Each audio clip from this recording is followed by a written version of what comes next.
Sa inyo pong campaign promise, nasabi na po natin na 3 buwan, 6 na buwan po yung ating pong pangako. Pero umabot po ito ng 6 na taon. At dito po sa 6 na taon na to ay naganap ito pong mga allegation of the extrajudicial killing. Sa isang press con po na napanood ko po ay nabanggit nyo po yung reward system na binabanggit nyo po yung 3 milyon para po dun sa eradication ng drug lords. At meron din po kayo nabanggit doon sa 2 milyon naman po para po dun sa mga drugista. At meron din po kayong binanggit doon na second echelon na almost 1 million. Ito po ba ay totoo, Mr. President? Correct. I was fighting a drug war. Doon sa mga manufacturers, sinasabi ko talaga patayin ninyo. Patayin ninyo. Huwag na ninyong, basta maabot na ninyo dyan sa factory na nagluluto ng Cebu, patayin ninyo. Yan ang utos ko. And I assume for responsibility. Okay, Mr. President. Yung mga nasa labas na naglakad, nanhuli, hindi yun. At yung actual nasa factory, sabi ko, ubusin nyo lahat. Lalo na yung mga aliens.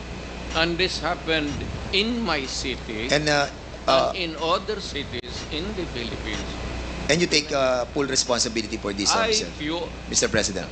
I will go to prison for that, Mr. Sir. At yun po ay in terms of policy, yun po yung inyong sinasabi. Ito po yung polisiya ng ating gobyerno, and that's the reason why ito po yung inyong pinaninindigan. Correct, Mr. President? Isahin ko na lang, and I will not repeat it. I did it as a matter of principle to protect my country. That is the long and short of it. Kung anong tanong man ninyo. Mr. Chairman, recently lang po, si PNP Chief Marbil ay meron po siyang interview dito po sa, can you kindly show yung GMA News Online number 12? At sinabi po ni PNP Chief Marbil that based on the official PNP data from July 2016 to June 2022, Marbil said that 1,286 officers were affected in the line of duty, with 312 killed and 974 wounded. And at the same time, sabi niya po, Mr. President, Mr. Chairman, that these police officers carried out their responsibilities with dedication and often faced considerable risk to ensure public safety. Many officers endured not only physical harm but also found themselves entangled in legal and administrative challenges. 214, Mr. President, na mga officers ng PNP faced 352 criminal cases during this period. And according to him, that while the promise of support was made, many officers continued to face consequences largely on their own. Dinagdag pa po niya, Mr. President and Mr. Chairman, that 195 officers were dismissed over the period of 6 years. There are also 398 cops facing dismissal for various reasons. More than 20 police officers are currently in detention right now, Mr. President. The PNP chief said that numbers remind us that the impact of the anti-drug campaign was deeply felt by our police force as well. He noted that even as former President Duterte publicly committed to supporting those enforcing the campaign, he said there is no official record that these commitments were fully realized. I was not asked even for a minute So, to Mr. tumulong and for what a particular purpose.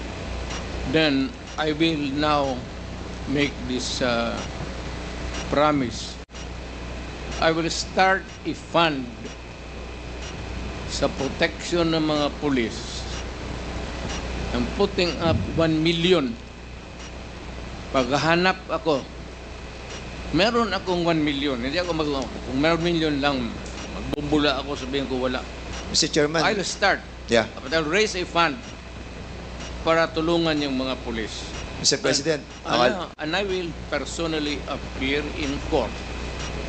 Ako mismo ang Mr. mag-defense counsel nila. Mr. Chairman, Mr. President, 2 days ago you have mentioned that wala po kayong pamasahe papunta po dito. And I'm pretty shocked that you have 1 million in your account to help our policemen. And we salute you, Mr. President, for that and for being honest that you will be. That 1 million is for wait po, Mr. President. Mr. President, I still have the floor, Mr. President. Excuse me. For my As much- medicine and subsistence.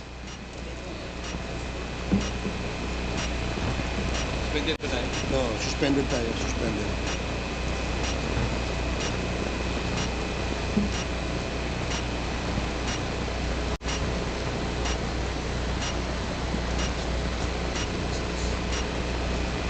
Gastos. Hearing resumed. Again, let me remind everybody to please calm down. Let the person talking finish his sentence first before you interject. Okay? Yun lamang po ang aking paalala sa lahat. Mr. President, Mr. Chairman, yung pong 1 million na ipagkakalob po ninyo will go a long way. And we are very thankful because marami pong mga officers po natin, mga kapulisan po natin na natanggal na po. As a matter of fact, to be exact with that, Mr. Chairman, 195 officers na po itong na-dismiss. Nasira po ang kanilang buhay, nawalan po sila ng trabaho, they were humiliated, their dignity was lost. And Mr. Chairman, Mr. President, that 1 million will go a long way.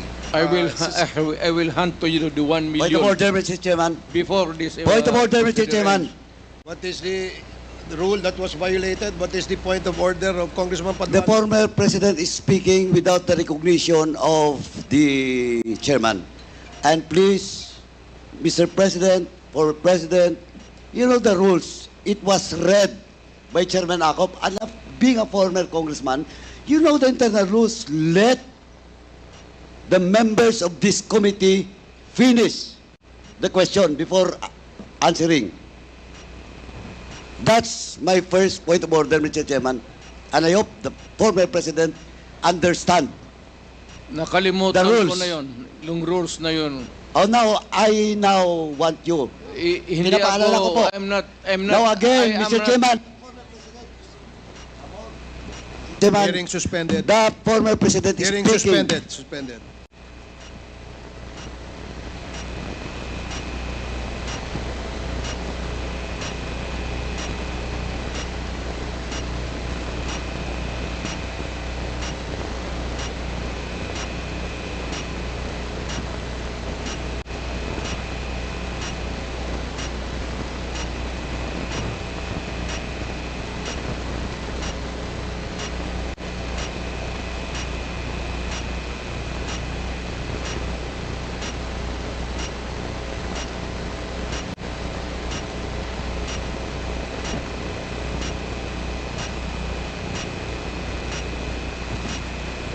Hearing is resumed.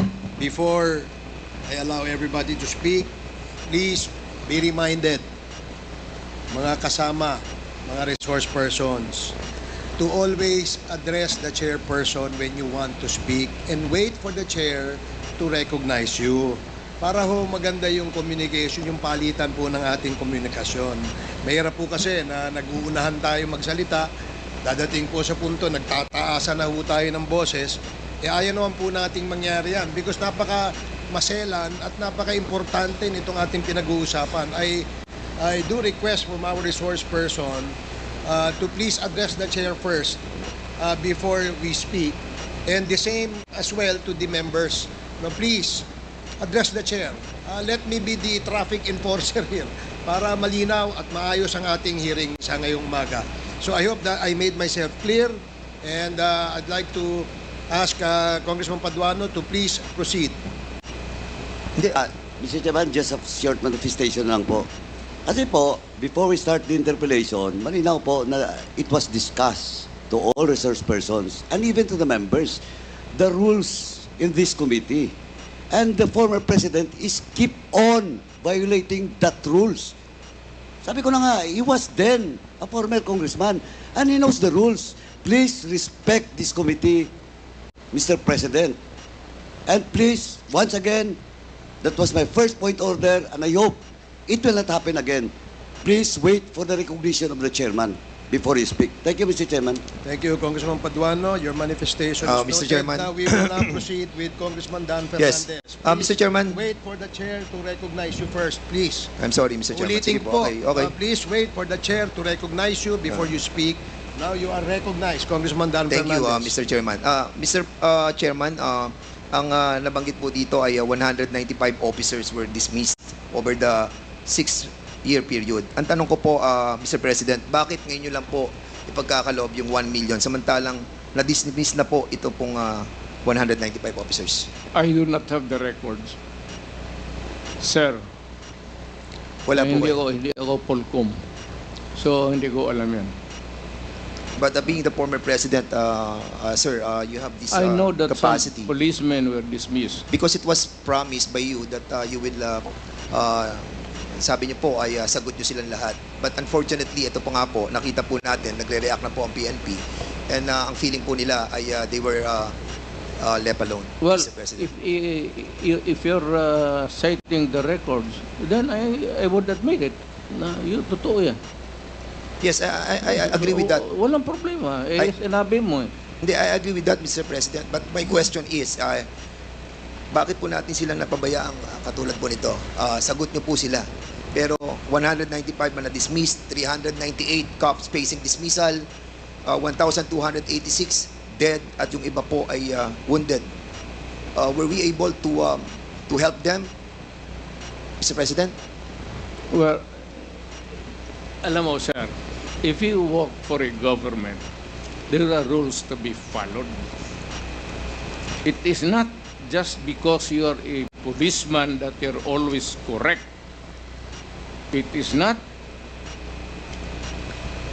safe to say that you are a mayor that you are always correct, that you rule the city by your own. Maraming nagkakamali, and there must be a reason for their dismissal. There cannot be a dismissal without a lawful ground. Kung napaalis yan, sir, meron talagang kasalanan.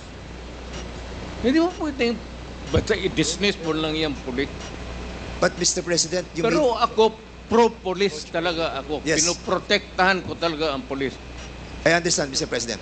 But you made the promise, Mr. President, that sagot nyo sila. Sagot ko. And yun po ang problema natin, Mr. President, Mr. Chairman, that after 6 years, ngayon lang po tayo magbibigay ng tulong para po sa kanila. Hindi. The record will show, Mr. President. Hindi mo, yan ang record. Hindi, walang record ng bigas, pati pera. No, Mr. na President. binigay ko What sa I'm trying to pamilya say, nila. the record will show that wala pong tulong natanggap ang lahat ng ito. Hindi po ako nagsasalita nito, Mr. President. Ang nagsasalita po nito ay si Chief PNP Marbil. Alam mo si Marvin, you remind him, hindi nakalista yung mga bigas na binigay ko sa mga pamilya ng polis, pera, enrollment ng mga bata. Hindi nakalista dyan. You Mr. remind that Marvel to Mr. President, use your... ang binabanggit po natin dito ay tulong na legal. Huwag kang maniwala dyan kay Marvel. Maniwala ka dyan. Okay, we will be... but, sige po, punta po tayo sa susunod, Mr. President. Mr. President, Mr. Chairman, I would like to show a video. And later I'll be asking the former President to answer some queries from this representation. Sandali lang. Yes, I'm sir. not trying to be smart, Alec. I'm sorry if I'm overdoing. Hindi, it's okay po, Mr. President. No problem po. It's not really, hindi ko sinasadya yan. Opo. I respect I was once a member of Congress. Medyo emotional lang kasi ako basta sa crime na talagang galit ako sa kriminal. We Baka- understand that po, Mr. President. And thank you for that. Pakita lang po natin yung video, Mr. President.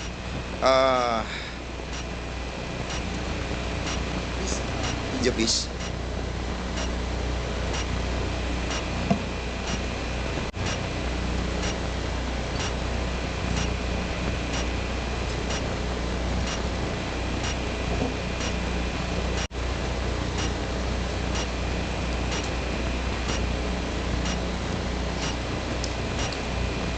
Mr. President, noong August 23, Bago ako 2016, magtapos, wait. Noong August 23, 2016, doon po sa Committee on Human Rights and Committee on Justice,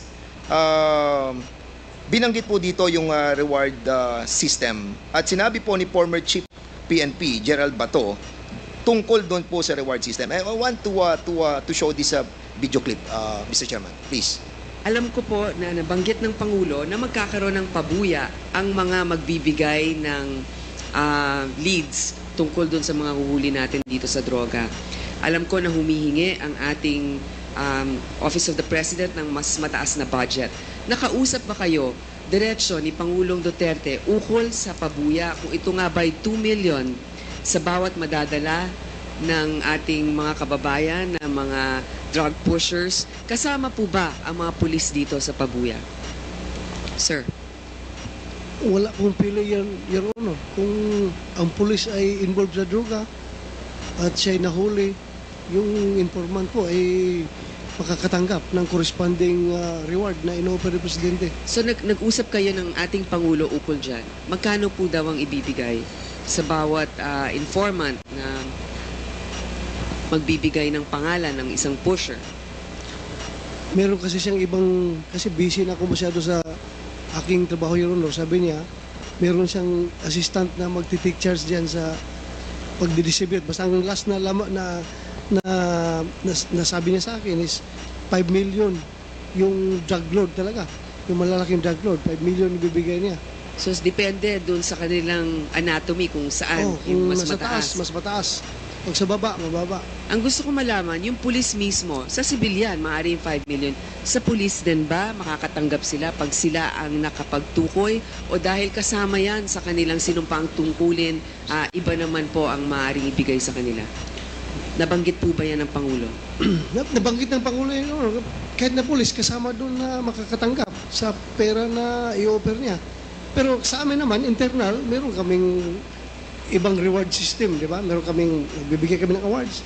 Or kung talagang meritorious, pwedeng meritoriously promoted yung tao, mapopromote. Meron po kami sariling sistema. So sa dami ng mga hinuli, meron na bang nakatanggap ngayon ng pabuya? I presume, meron na, Your Honor. Hindi ko lang po inaalam dahil hindi ko nakikialam dahil money matters yan. O, sige po. Direkta na kayo kung saan kayo pwede mag-claim. Hindi po ako, hindi dumadaan sa akin. Siguro maganda din na anong tanggapan sa ating gobyerno ang nagdi-disperse niyan? OP? Tanungin ko po si Presidente, Your Honor. Siguro pwede tayong makahingi niyan. Kung meron ng nabigyan, siguro kung ito'y makakasama sa kanyang kaligtasan, maaari namang executive lang ito, hindi na natin i-release. Meron pong gustong Mr. Chairman, Mr. President, will you confirm that the Office of the President humingi po ng mataas na budget para po sa reward system? Sir, can you kindly use the mic, please? Will you kindly use the mic, please? That's correct. So, You have to spend money for operations, for intelligence. Alam mo, sir, if I will be allowed to explain, ang isang pulis, at magtanong ka dito after this proceeding, magpunta ka ng anong istasyon, ang pulis, hanggang sweldo lang yan, pati equipments, office materials. Pero mo sabihin mo yung pulis na may sariling fund for an operation day-to-day to follow up cases sa mga criminals, wala, sir. Magtawag ka ng isang pulis dito ngayon. Magtanong ka, pagkatapos dito. Yan po ba, So, Mr. President? kailangan, Go ahead, sir. Yeah, Go ahead, yeah. sir. No, go ahead, sir. kailangan punduhan mo talaga ang pulis.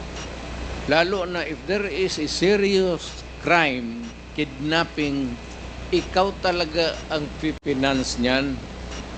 Walang pera ang pulis na mag-follow up kung saan dinala yung victim, kung they have to spend money or else you end up with nothing. And sometimes pag yung time limit na binibigay ng kidnapper hindi na masunod, pinapatay nila. That's why it's a race against time.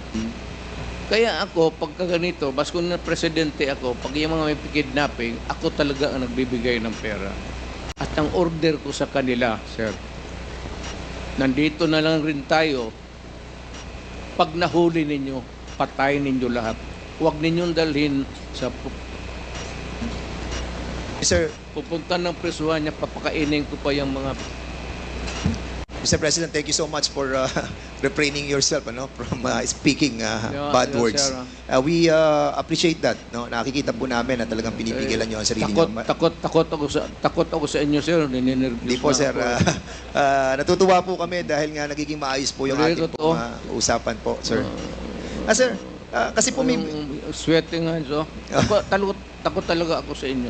Kami rin po, malamig din po kamay namin dahil Mr. President, medyo nabanggit din po dito ni General Bato during that time that siya po ay tinatanong ni Senator Grace po na sinasabi na sino magdi-disperse dun sa Office of the President. At may sinasabi po si General Bato, sino po ba yung sinasabi na assistant na magdi-disperse po nung pera para sa reward system? Yes. Sino po, Mr. President? Hindi ko na kung sinong kahiro doon. Kasi may sinasabi po si General Bato na tao na magdi-disperse ng pera from the Office of the President. Sino po yan, Mr. President? Hindi ko na alam talaga. Pagka ganung police operations, actually, it's an official, it's not a hidden item there. Kunin mo doon sa kahira sa baba na kay police operation Mr. President, lahat naman yan police operation.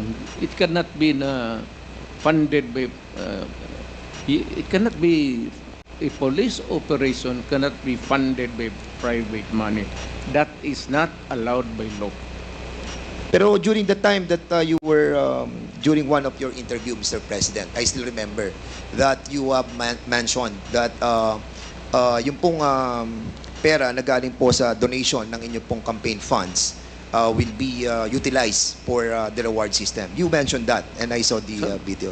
And that's a private money, Mr. President. Yes, pero galing sa akin. Hindi na private money kasi natanggap ko yan.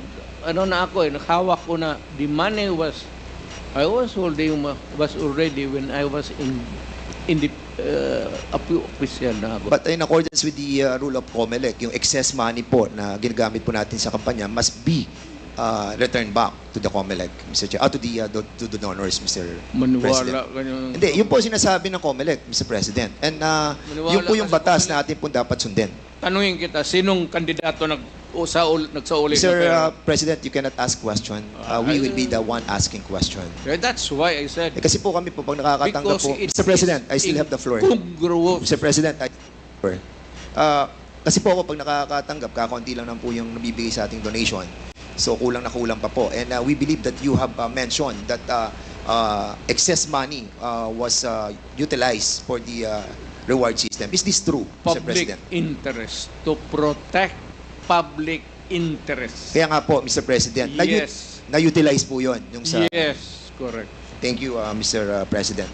Mr. President, binanggit po natin, isa sa mga pronouncement din po ninyo, that in no matter, sabi niyo po, that you won't apologize to the thousands of people who died and families who suffered because it is your belief that it's worth killing drug addicts and pushers. Dahil nga sa sinabi niyo rin yung don't destroy my country because I will kill you. Nabanggit niyo po ito, Mr. Yes. President.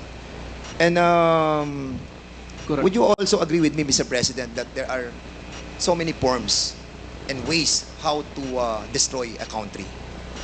Again, sir? There's a lot of ways to destroy our country. Is it correct?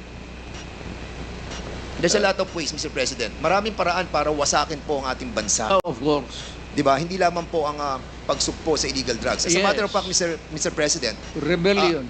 yes, correct. Yung pong tinatawag po nating economic saboteurs, yung pong mga sumisira ng ating kalikasan, yung mga nagpapasok ng mga illegal, yung mga smuggling sa ating pong mga costume, yung pong mga droga na pinapasok, yung mga illegal na bigas, yung pong mga asukal at iba pa. And at the same time, Mr. Chairman, yung corruption also. And at the same time, Mr. Chairman, ito po tinatawag nating conniving with the different enemies. These are forms and elements in destroying our country. Mr. President, your pronouncement that don't destroy my country because I will kill you. Does this pertains to all of these elements, Mr. Hindi naman. Sir, I was really particularly worried because yung droga kasi ang target yung mga bata. Hindi tayo. Ang droga na distribute dyan sa mga high school, dyan sa mga ano, kung ang next generation ng Pilipino puro durog, puro bangag, at marami nakikita mo dito, mga opisyal natin sa gobyerno, nakikita mo mga bangag. Alam mo na kung sino ang bangag. Tinatawag nila. Kaya ako, sir, I'm just being, well, I was being a father of the city. But talagang galit ako sa kriminal. Yes. And would you Naggalit ako sa kriminal. And would you agree with me, Mr. President, that doon po sa inyong war on drugs, yung mga reported, majority of those that were reported killed on war on drugs, were not really all drug addicts and pushers. Would you agree with me? Well, because some of those who are really Collateral. in trafficking are not marunong eh. Those in trafficking sa drugs, may utak yun. Yun sila ang nag-traffic ng drugs. And they avoid taking drugs because alam nila na kung malulong sila sa droga, hindi na nila magamit yung utak nila. Mr. Kaya, President, yung yes. sinabi nila na hindi lahat drogista, tama yun. Pero ito po ay mga collateral damage. Sabi nga po, shit happens eh. Di ba? Sabi ni Gerald Bato. So, if ever that meron pong collateral damage, meron pong mga shit happens, will you consider this as a failure of the war on drugs? Hindi, sir. I would say that it was a maybe unnecessary death, but a collateral damage is recognized, if not, hindi naman sinasadya eh. Kaya yung in one drug den doon sa Davao City, 4 na Chinese, pinatay ko talaga. Ang problema, may tinamaan na 2 yung nagluluto. Pero yung 4 na in-check na talagang pinatay ko. Sinadya ko talang patpatayin. Mr. Chairman, Mr. President, is that a Admission, yes. admission that you Oh. killed them? Lumaban po sila? Or pinatay nyo silang walang laban? Sinabi ko sa kanila, Hindi, sir, Mr. President, pinatay nyo po ba siya ng walang laban or lumalaban po sila? hindi, lumalaban. Kasi, So- kasi pag raid, siyempre, agawan ng kung anong mapupulot nila, lumalaban, pero I would say that hindi naman lahat malaban na mayroong tit for tat. Meaning to say, kung may M16 yung police, may M16 sila. That would be an impossible scenario. Pero kung lumaban, pasensya tayo. Ako sinabi ko, no mayor ako, do not do it. Do not do it because I will kill you. Kung yung naabutan ko doon, kagaya ng 4 na inchik, talagang pinatay ko. 4 po ba yun or 6, Mr. President? 4 po ba yun or 6? Kasi a while ago you were saying 6 po. 4 lang. 4 lang po. So, pwede po na malaman kung sino po yung mga 4 na po yun. Ano pong pangalan po nila? Alam mo, sir, ang lolo ko Chinese. Baka nga yung isa siguro pinsan ko pa yung hindi ko alam, sir. Hindi ko tinanong. Natawa naman ako doon, Mr. President. Kaya dito, ko, ang lolo ko Chinese. Lam ang lolo ko. On another topic, Mr. President. Si Garma po ay nagkaroon po siya ng affidavit. At sinabi po niya na meron pong double model na 3 levels of payments. Meron po siya sinasabi sa affidavit niya eh. Ang sabi niya, yung first suspect is killed. Ang binabayad daw po ay 20,000 to 1 million. At sa second level naman po, ang sinasabi niya yung co-plan, yung pong planned na pinapan po yung planned operation. At yung third daw po ay yung pong refund ng operational expenses. Ito po ba sinasabi ni Colonel Garma na pag binabayad doon sa mga namamatay na 20,000 to 1 million, which, by the way, corroborated by the testimony of Tata and Andy, is true? Correct. So, ito po yung namamatay, binabayad po 20,000 to 1 million? Hindi yan, sir. Ganito yan. Hindi, yung po ang tanong ko, Mr. President. Hindi, ganito nga. Sige po. Ito na yung answer ko eh. Sige po. Yung may police operation, alam ng police lahat yan, pinupunduhan ko yan, o ito, for a particular project.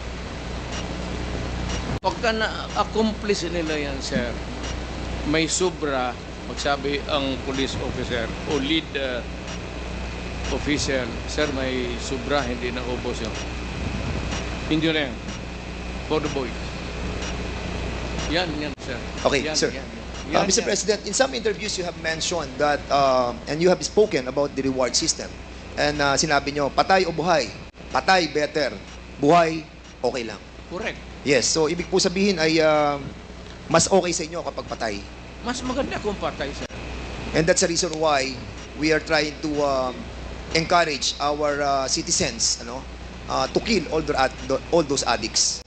No, not addicts. To kill the criminals. Not addicts, because addicts are victims of the criminals running the drug syndicates. Mr. Mali yan, sir. Mali Mr. yan. Mr. President, Mali yan, kasi there is a report na nagsalita po kayo noong July 1, 2016 that was covered by The Guardian. At sinabi niyo po dito, if you know of any addicts, go ahead and kill them yourself, as getting their parents to do it would be too painful. I am talking of the drug manufacturers and drug dealers. That is a... So mali po I to. don't know who wrote it. I am not bound by it. Huwag mong ano yan, sir. Hindi ko trabaho yan. Get it from my mouth. Because I was the man. Hindi, ano po to, Mr. President? Live, ano po to, interview po. Ano po to, Talagang video? sinabi ko, pero hindi tama yan.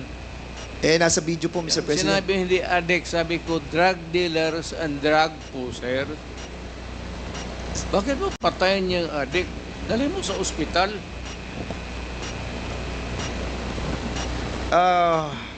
It's common sense. Ang polisiya po ng ating pong gobyerno, ng gobyerno nyo, yung pong neutralization, illegal drug personalities nationwide, kailangan po siyang ma-neutralize. And as a matter of fact, ito po ay issued ng Memorandum Circular Number 16-2016. And according to General Gamboa, when I heard it in the Senate, sabi niya confidential po to. At nakakaalam lamang po ay yung mga commander. As a matter of fact, yun po sinabi niyo, commander, yung mga chief of PNP ng DDS. Bakit po siya naging confidential, Mr. President? Again, sir, what's the question? Bakit po kaya naging confidential yung pong utos na negation and neutralization of all those personalities sa illegal drugs? Standard yan, sir. That is standard. Hindi naman minano ng pulisya ng there is a directive, it is confidential, and if there is a list, it cannot be made public, not even shown to anybody, pati sa yung mga sa Kasi Mr. President, kung connectivity negation news. and neutralization, alam naman po natin, according nga kay Chairman Abante during our discussion, na ang meaning po ng negation ay patayin, neutralize, patayin. So, is there really an intent to hide this and make it confidential in order the lower ranks ng ating No, kapulisan sir. na hindi po malaman Wala yung inyong akong- kautusan? I will admit na ang order ko yung mga drug manufacturers, pati yung mga big time drug distribution, patayin. Hindi ko, I will not deny it. At kung ako, mabalik ako pagka mayor, tublahin ko yun. And I want to make it clear, Mr. President, Mr. Chairman, that nung panahon po ng ating pong Pangulong, dating Pangulong Rodrigo Roa Duterte, meron po tayong 210,000 na mga kapulisan. And during that time, kung titingnan mo yung mathematical computation, if ever na nagkaroon po tayo ng 20,000 na killed during that time, ay kung magkakaroon po tayo ng ratio na 1:1, ay sasabihin po natin that majority of the members of the PNP ay hindi naman po na-involved dito po sa war on drugs. Would you agree with me with that, Mr. President? Yes, sir. Mayroon kasi yung mga drug enforcement units la siguro. Sila lang po yung na-involved. Not all policemen, any police department of a city or a province are dedicated to the drug operations. Meron talaga yung unit, sir, hindi lahat. There's the anti-smuggling, anti-narcotics, ganon, may especially Thank you, Mr. President. Mr. Chairman, meron kayong nabanggit sa Guardian. Sa Guardian, noong pong July 1, 2016. At sinabi po ninyo dito, Mr. President, Mr. Chairman, during the campaign, you said 100,000 people would die in his crackdown. With so many dead bodies dumped in Manila Bay, that fish there would grow fat from feeding on them.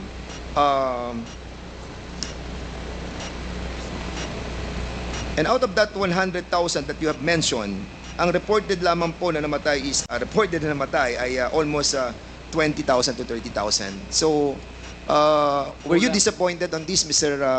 kulang. Kulang? Were you disappointed that it's only 20,000 to 30,000? Sir, kung pabalikin mo ako sana pagka-presidente, I will make up for the yung kulang na ano. Kawawa naman po yung mga pamilya, Mr. Well, Mr. President. Actually, marami po mga look, napatay sir, na hindi po nabibigyan ng hustisya, and I think this is not a laughing matter, Mr. Chairman. This is my message, sir. Yes. Pagka pumasok ka sa droga, pumasok sa krimen, iyo yan. But iyo yan. yes, but Mr. President, you manifested. Yes. And they heard me say that do not do it because I will kill you. Yeah, but you manifested a while. Narinig nila Yes, yan, Mr. sir. I understand po. You manifested a while ago that those that were killed during the war on drugs were not all addicts and high value targets. Yan ang Kaya hindi po nagmamatch yung that would be a matter of mathematical ano, sir. Hindi lahat talaga tama ka. okay. It could not be na lahat durugista or even connected with drugs. And because of this pronouncement, Mr. President, because you have mentioned of the reward system, doon po sa nabasa kong sa news, and if I may, police were outsourcing extrajudicial killings to the same vigilante gang they accused of murder.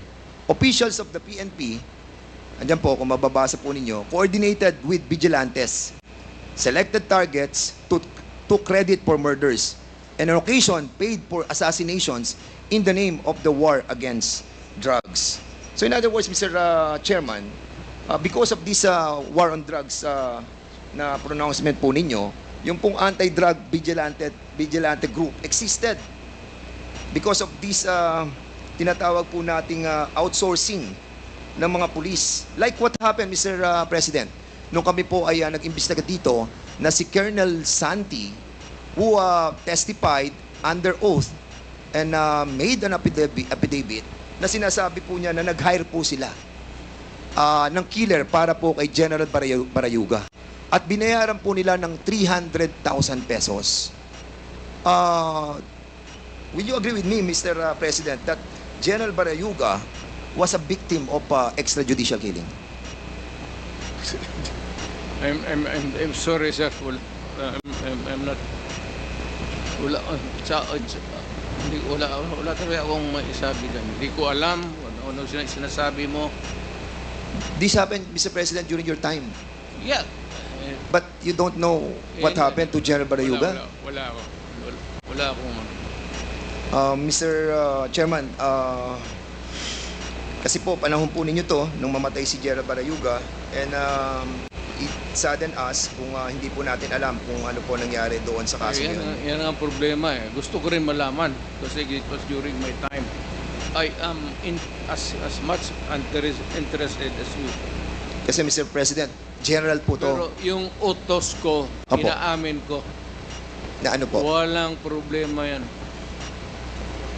Hindi nyo po ba inimbestigahan itong tungkol kay General Barayuga?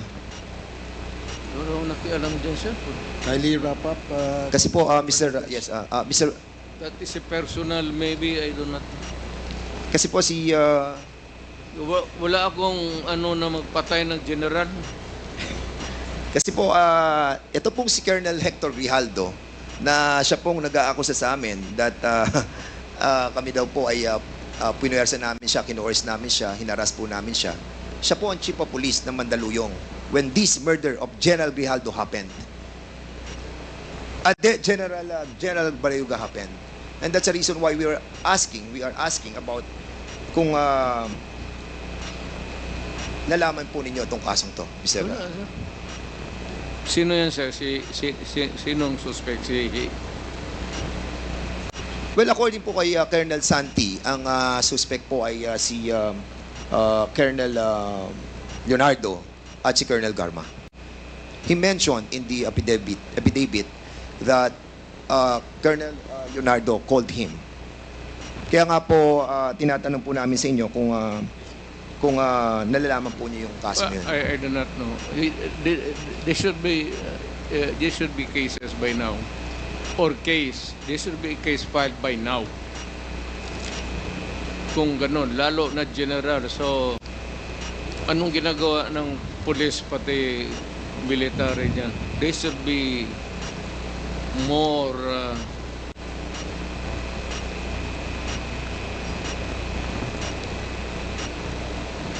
more active.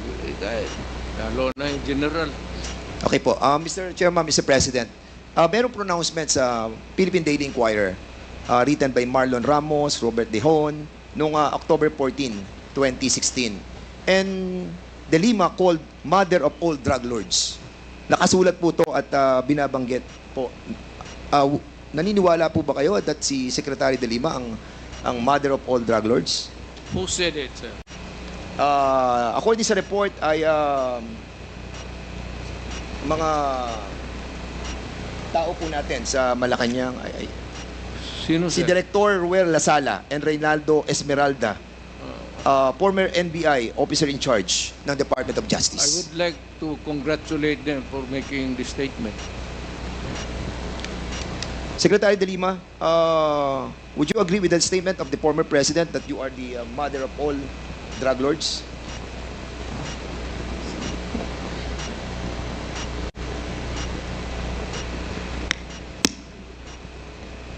Absolutely false. That is a fictitious, bogus allegation against me. And then they filed cases against me. Kinasuhan po ako nila ng mga kaso tungkol sa droga. Initially, consummated illegal drug trading. Inamend nila into conspiracy to commit illegal trading. 30 kaso yung sinampa sa akin. Absuelto na po ako dun sa 3. dahil wala po akong kinalaman sa illegal drugs. Kasama lang ho yan sa naging propaganda nila. Kasama lang ho yan dun sa mga para meron silang isang figure, a prominent figure, at si Senador De Lima ho yun noon, noong 2016, na doon ang magiging atensyon ng bansa, atensyon ng mundo, na itong babaeng ito ay the mother of all drug lords, the beloved drug trade queen. Ano pong nangyari dun sa mga nag-akusa sa akin, yung mga beloved convicts, mga nung una, yun ang mga sabi nila, kung ano-ano mga sinabi nila na nag-raise funds ako. Pero kinalaunan, binabawi ho nila yung kanilang mga akusasyon against me. I was cleared of all 3 drug cases. I underwent the whole process. Dumaan po ako sa buong proseso kahit mahirap, masakit para sa akin. Kinulong ako ng almost 7 years na hindi na po nila yan mababalikan dahil sa pagkagalit nung pinaka-mastermind nung pag-persecute sa akin na inimplement nung kanyang Secretary of Justice, si Vitaliano Aguirre, at meron pang mga ibang handlers na siyang mga kumausap dun sa mga nagtestigo against me. So that is absolutely false. That is a slanderous accusation against me. Thank you po. Mr. Chairman, Mr. President, meron po ako nabasa na news observer nung 2017. At ito po news article tungkol kay Las Cañas, who claims he was a former DDS leader and personally killed about 200 people. Sinabi niya po sa Senado, the squad was formed under the guise of an anti-crime unit within the Davao Police. He says, given the task of the team was, he says, given the task of eliminating hardened criminals and later political opponents and journalists critical of Duterte's rule. He alleged regularly took direct orders from sa inyo po about who to kill and how to dispose of the bodies. Las Cañas claims those shocking words: throw them in the ocean or in the quarry, bury them, make sure there are no traces of the bodies, were spoken by Duterte at one of the dozens of alleged meetings with the DDS. The police hit squad was paid based on the value of the targets, he says. So, Mr. President, ang tanong ko po, totoo po ba ang sinasabi ni Las Cañas? Gano'n nyo po ba katagal nakakilala ang taong ito? Storyteller yan, sir. Si Raulo.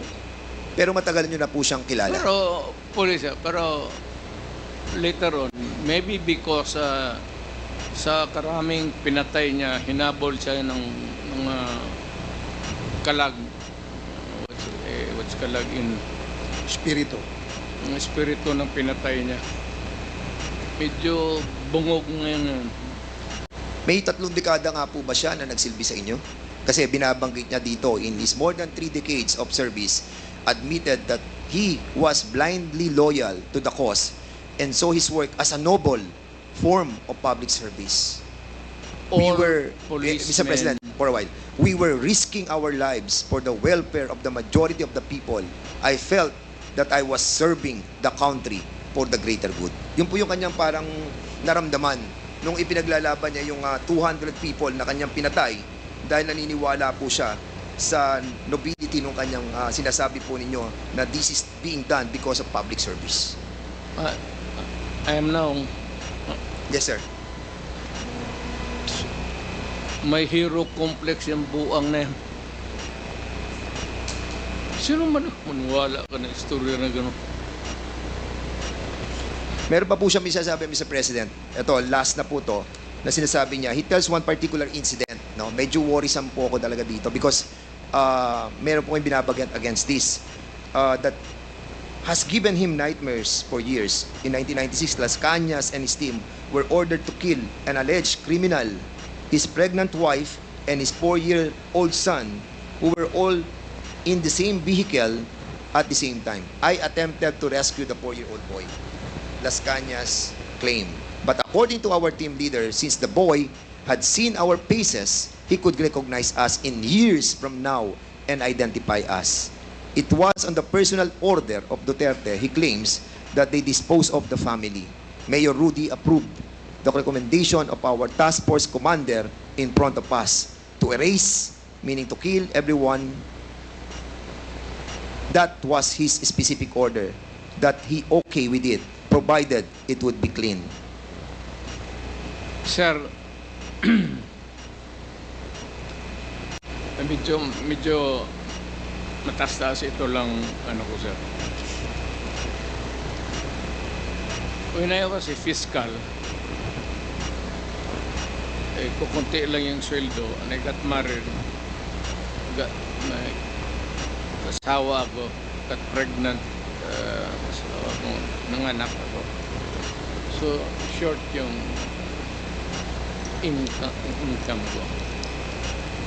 Nagturo ho ako to augment my income sa Police Academy sa Davao City for about almost 7 years while I was a prosecutor. Wala akong tinuro na ganun sa kanila. By the book, at hindi naman ako gabong hipokrito na magsabi sa kanila, ito ang gawin mo, tapos pagdating doon, sabihin ko sa kanila na iba ang gawin. That's a very complex thing to do kung ako ang tinutukoy mo sa pangyayari niya. I cannot imagine myself of teaching criminal law sa Police Academy doon.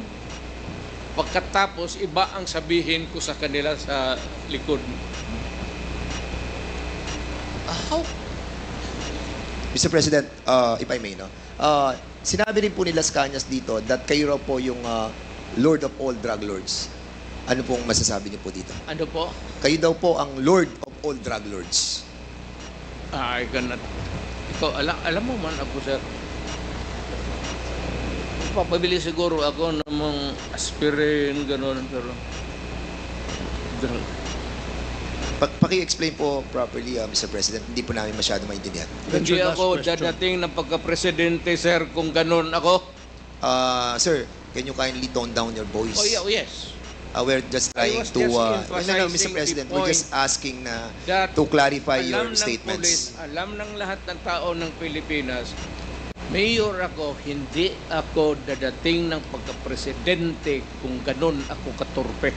Hindi, sinasabi That's your lang po last namin, Mr. question, President, Congressman kung Fernandez. kayo po yung Lord of all drug lords na sinasabi po ni Arturo Las Cañas. Yun po ang tinatanong ko. Mr. President, okay. Lastly, Mr. President. That's your last question. Yes, Again, last na po to. Congressman Dan Fernandez. Mr. President, meron po kayo sinabi nung 2016 sa interview nyo po that you have planted evidence during your time as a fiscal. Is this true? Hindi po totoo. That's garbage, sir. So yung pong nasabi nyo sa video, hindi po siya totoo. Alam ng mga pulis yan. Yung planting of evidence. Hindi talaga ako. Kasi Mr. President, yung po yung napanood ko at sinabi nyo po kasi. Kaya kami naman po ay,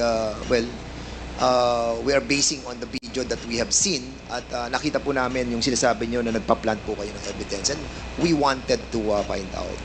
Kasi yung pronouncement nyo po was construed by the members of the PNP organization that they can do freely the planting of evidence.